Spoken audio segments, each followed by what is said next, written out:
আনফুসাকুম ওয়া আহলিকুম নারা। আল্লাহ বলে, ও আমার ইমানদার বান্দা বান্দিরা, তোমরা নিজেরা জাহান্নামের আগুন থেকে বাঁচো, তোমাদের আহাল পরিবার পরিজন অর্থাৎ স্ত্রী ছেলে সন্তান মা বাপ এই আহাল পরিবারদেরকে জাহান্নামের আগুন থেকে বাঁচাও। ঠিক না ভাই? ঠিক। আপনি ফজরের নামাজে মসজিদে আসেন, আপনার সন্তানরা ঘুমায়, স্ত্রী ঘুমায় না। আগে নিজে জাহান্নামের আগুন থেকে বাঁচাও, তোমার আহাল পরিবারকে জাহান্নামের আগুন থেকে বাঁচাও। আওয়াজ করে বলুন ঠিক না ভাই? ঠিক। ফের হাজিরিন, আমরা প্রত্যেকে চাই আমাদের সন্তানটা যেন কি হয়, কথা বলে না। আমরা প্রত্যেকে চাই আমার সন্তানটা যেন ভালো হয়। I want my child to be well. আমরা প্রত্যেকে চাই, আমি চাই আমার সন্তানটা যেন আমার চাইতে ভালো হয়। আমি 3 ওয়াক্ত নামাজ পড়ি, আমি চাই আমার সন্তান যেন 5 ওয়াক্ত নামাজ পড়ে। আমি মিথ্যা কথা বলি, আমি চাই আমার সন্তান যেন মিথ্যা কথা না বলে। যেই বাবা গাঞ্জা খায় সেও আশা করে আমার সন্তান যেন গাঞ্জা না খায়। যেই বাবা ডাকাতি করে সেও আশা করে আমার সন্তান যেন এই রাস্তাটা বেছে না নেয়। ঠিক না ভাই? ঠিক। এজন্য আমরা প্রত্যেকে চাই আমাদের সন্তানটা ভালো হোক। এখন সন্তান ভালো হওয়ার জন্য আগে আমাকে ভালো হতে হবে। কাকে ভালো হতে হবে? আগে আমাকে ভালো হতে হবে। ফের হাজিরিন, একটা নেককার সন্তানের জন্য মা বাবা উভয়জনের কর্তব্য, উভয়জনের দায়িত্ব আছে না নাই? কিন্তু সর্বপ্রথম দায়িত্ব হলো বাবার। সর্বপ্রথম দায়িত্ব কার? সর্বপ্রথম কর্তব্য হলো বাবার। 1 নাম্বার, নেককার সন্তান পাওয়ার জন্য, নেককার সন্তান লাভ করার জন্য সর্বপ্রথম আমাকে ভালো হতে হবে, বাবাকে ভালো হতে হবে। কি হতে হবে? বাবাকে ভালো হতে হবে। 2 নাম্বার হলো ওই নেককার একজন সন্তানের জন্য নেককার একটা মা খুঁজে আনতে হবে, অর্থাৎ নেককার একটা স্ত্রী আপনি আপনার জন্য চুজ করতে হবে।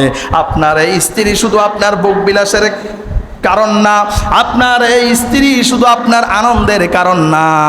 আপনার এই স্ত্রী চাইলে আপনাকে জান্নাতে নিতে পারবে, আপনার স্ত্রী চাইলে আবার আপনাকে জাহান্নামে নিতে পারবে। আপনার স্ত্রী চাইলে আপনাকে নেককার সন্তান দিতে পারবে, আবার আপনার স্ত্রী চাইলে আপনাকে একজন বদকার সন্তান দিতে পারবে। জোরে বলুন ঠিক না ভাই? ঠিক। এজন্য বাবার দায়িত্ব, পুরুষের দায়িত্ব হচ্ছে 1 নাম্বার, ফার্স্ট অনলি ওয়ান, নেককার একজন স্ত্রীকে খুঁজে আনা। কি করা? দিনদারিতাকে খুঁজে আনা। ফের হাজিরিন, একটা মাল, একটা পণ্য, একটা প্রোডাক্ট যদি আপনি ভালো পণ্যে পরিণত হতে চাই তাহলে 3টা জিনিসের প্রয়োজন। কয়টা জিনিস? 3টা জিনিস। 1 নাম্বার কাঁচামাল। 1 নাম্বার কি? কাঁচামাল। 2 নাম্বার কারখানা, ফ্যাক্টরি। 3 নাম্বার হচ্ছে কারিগর। জোরে বলুন ঠিক না বেঠিক?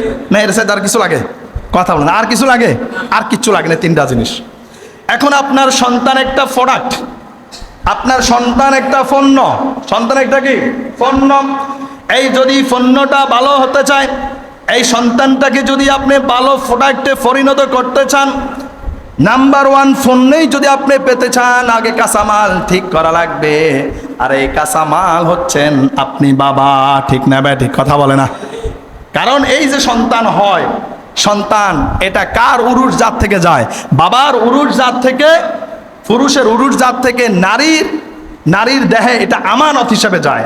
নারী হচ্ছে কি? স্ত্রী হচ্ছে কারখানা, ফ্যাক্টরি, কারখানা, ইন্ডাস্ট্রি, কিন্তু বাবা হচ্ছে কাঁচামাল। জোরে বলুন ঠিক না ব্যাটিং? ফেরা হাজিরিন, এখন কারিগর হচ্ছেন একজন, যেই কারিগরের কোনো ভুল নাই। যেই কারিগর আসমান জমিন সৃষ্টি করেছেন, এই কারিগরের কোনো ভুল আছে নাকি? কারিগর কয়জন? কথা বলো না, কয়জন? একজন। আর ওই কারিগরের নাম কি? আওয়াজ করে বলেন, নাম কি? আল্লাহ। আওয়াজ করে বলেন আল্লাহ। এই কারিগর কখনো ভুল করবে না। এই কারিগর কখনো ভুল করার মতো লোক না। কাঁচামাল ভালো হতে হবে, ফ্যাক্টরি কারখানা ভালো হতে হবে। এর জন্য একজন নেককার সন্তান যদি আপনি আশা করেন, তাহলে আপনাকে নিজেকে ভালো হতে হবে, আমাকে ভালো হতে হবে, আর আপনার স্ত্রীকেও নেককার হতে হবে। আপনি যদি নেককার হন, আপনি যদি মুত্তাকি হন, আপনার স্ত্রী যদি মুত্তাকি হয়, আল্লাহ তাআলা আপনাদের সন্তানকে আল্লাহর ওলি হিসাবে প্রেরণ করে দিবে। ঠিক না ঠিক? ওলি মানে বন্ধু। ওলি মানে কি? বন্ধু। ওলি মানে শুধু পিসাবরাই শুধু ওলি না, এখানেও বহুত আল্লাহর ওলি বসে আছে। কথা বলুন। আল্লাহ যাকেই পছন্দ করে তিনিই আল্লাহর ওলি। জোরে বলেন ঠিক না ব্যাঠিক? কথা বলেন। আলা ইন্না আউলিয়াল্লাহি লা খাউফুন আলাইহিম ওয়া লা হুম ইয়াহজানুন। আবার আল্লাহ অন্য জায়গায় বলছেন আল্লাহু ওয়ালিয়্যুল্লাযিনা আমানু। অলিয়্যুন, এখানে আল্লাহ বলছেন আমি অলিয়্যুন, অলিদের অভিভাবক, মানে যারা ইমানদার, যারা মুত্তাকি, আমি যাদেরকে পছন্দ করি তাদের আমি অভিভাবক, আর তারাই হচ্ছে আমার বন্ধু। জোরে বলেন আল্লাহু আকবার।